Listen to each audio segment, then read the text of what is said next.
ఓం శ్రీమాత్రే నమః. కార్తీక మాసంలో మనం 365 ఒత్తులు వెలిగిస్తాం. అసలు దాని వెనక ఉన్న పరమార్థం ఏంటి? ఎందుకు అన్ని ఒత్తులు వెలిగించటం? 2, 3 సరిపోవా? ఏంటంటే కార్తీక మాసం అంతా దీపావళి నుంచి మొదలుపెట్టి మనం దీపాలు వెలిగించటం అనేది స్టార్ట్ చేస్తాం. ఇది ఎందుకు చేస్తాం అట్లా అంటే దీపావళికే చీకట్లు కమ్ముకోవడం అనేది స్టార్ట్ అవుతుంది. చీకట్లు ఎక్కువయ్యి వెలుగు తగ్గినప్పుడు మనకి ఉష్ణశక్తి చాలా అవసరం అవుతుంది. అన్ని జీవులకి ఉష్ణశక్తి అవసరం. సూర్యుడి శక్తి తగ్గుతుంది అని అనుకున్నప్పుడు మనం బలహీనపడతాం. సో అందుకని అది మనం శాస్త్రపరంగా మనం చెప్తే మనం అర్థం చేసుకోలేమని ఒక నియమంగా మన పూర్వీకులు శాసించారు. సో అప్పటి నుంచి దీపాలు పెట్టడం దీపావళి అంటే దీపాల వరుస. ఇంటి ముందు ఇంటి వెనుక అన్ని ప్రతి చోట్ల దీపాలు పెడతాం. ఆ తర్వాత దీపావళి అయిపోయిన తెల్లవారి నుంచే పాడ్యమి, కార్తీక మాసం వస్తుంది.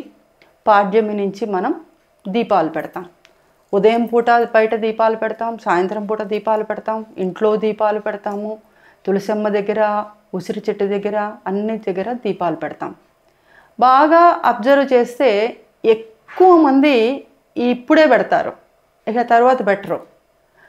ఇప్పుడు ఏంటంటే ప్రతి వాళ్ళు ఉద్యోగాలకు వెళ్ళడం, పనికి వెళ్ళడం, భార్యాభర్త ఇద్దరు వర్క్ చేసుకోవటం ఇవన్నీ జరుగుతున్నాయి. ఒక్కొక్కళ్ళ ఇంట్లో అయితే నెలల తరబడి అసలు దేవుడి గదిలో ఊడవడం కానీ, దీపం పెట్టడం కానీ, శుభ్రం చేయటం కానీ ఏమీ ఉండవు. కొంతమంది ఇళ్లలో కనీసం దీపం పెడతారు, పిల్లలు పెద్దవాళ్ళు దీపం పెడుతున్నారు. కానీ కొన్ని మనకు అడ్డంకులు వస్తాయి. ఆడవాళ్ళ విషయంలో ప్రతి నెల కొన్ని రోజులు అడ్డంకి వస్తుంది. మనం ఏదైనా ఊరు వెళ్తాము, ఆ ఊరు వెళ్ళినప్పుడు కూడా దీపం పెట్టలేము, ఇంటికి తాళం వేసి వెళ్తాము.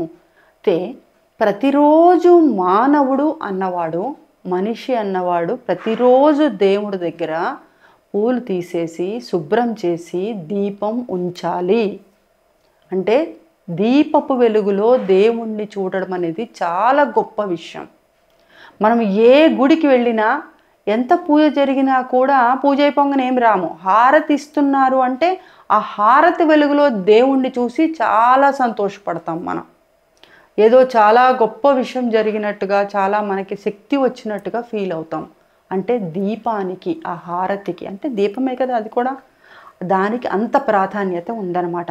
అంటే ఏ విధంగానైనా మనము ఏ నెలలోనైనా, సంవత్సరంలో ఏ రోజులలోనైనా దీపం పెట్టలేకపోయినా కూడా కార్తీక మాసంలో వ్రతంలాగా చేస్తూ ఉంటాం కాబట్టి పౌర్ణమి నాడు కానీ, పౌర్ణమి నాడు కుదరకపోతే 2వ సోమవారం రోజు కానీ, లేదా ఇంకొక సోమవారం రోజు, ఇది కుదరకపోతే ఏకాదశి రోజు కానీ 365 ఒత్తులు 365 రోజులకి అన్నమాట 365 ఒత్తులు చేసి మనం దీపారాధన చేయాలి. అదే దాని పరమార్థం.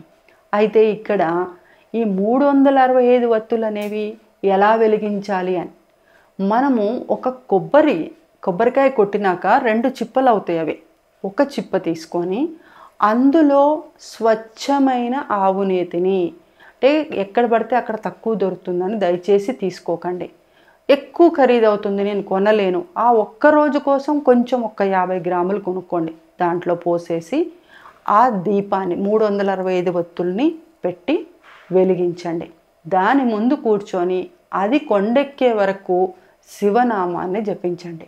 నాకు అది చేత కాదండి, నేను ఆ గుడికి వెళ్ళే టైం లేదు, ఆఫీస్లో వర్క్ ఉంది, కనీసం మీ ఇంట్లో ఉన్న ఉసిరికి ఒక చిన్న ఉసిరి కొమ్మ పెట్టుకోండి. ఉసిరి చెట్టు, తులసి చెట్టు పక్కన పెట్టుకొని అక్కడ వెలిగించండి. లేదా దేవుడి గుడి దగ్గర చిన్న పసుపుతోనైనా ముగ్గు వేసుకొని దాని మీద, ఏదీ లేదు నా దగ్గర కొబ్బరికాయ లేదు, ఏమి లేదు అనుకున్నప్పుడు కనీసం ఒక పెద్ద ప్రమిద తీసుకొని అందులో ఈ నువ్వుల నూనె పోసి, నువ్వుల నూనెలో ఈ 365 ఒత్తులు పెట్టి అవి వెలిగించండి. ఇది పొద్దున వెలిగించాలా, సాయంత్రం వెలిగించాలా, ఎన్ని ఆలోచనలు చేయొద్దు. నాకు ఉదయం కుదురుతుందండి, ఉదయం పూట వెలిగించండి. కాసేపు దేవుడి దగ్గర నామం చేయండి, శివనామ జపం చేయండి. సాయంత్రం కుదురుతుంది, నేను ప్రశాంతంగా ఇప్పుడు ఉంటాను, సరే అప్పుడే కూర్చొని నామం చెప్పుకుంటూ జపం చేసుకుంటూ ఆ దీపం వెలిగించి సాధ్యమైనంత వరకు దేవుడి మీదనే మనసు నిలిపి ఆ ఒత్తులు వెలిగించి ఆ ఒత్తుల వెలుగులో ఆ భగవంతుడే అక్కడికి వచ్చి చేరినట్టుగా, ఆయన వచ్చి కూర్చున్నట్టుగా భావించి ఆయనకి దండం పెట్టుకుంటూ కాన్సన్ట్రేషన్ చేసుకుంటూ మీరు ఆ దీపాన్ని వెలిగించండి. ఆ దీపపు వెలుగులో భగవంతుడిని చూడండి. మీకు మోక్షం ప్రాప్తిస్తుంది. ఎంతో సంతోషంగా అనిపిస్తుంది.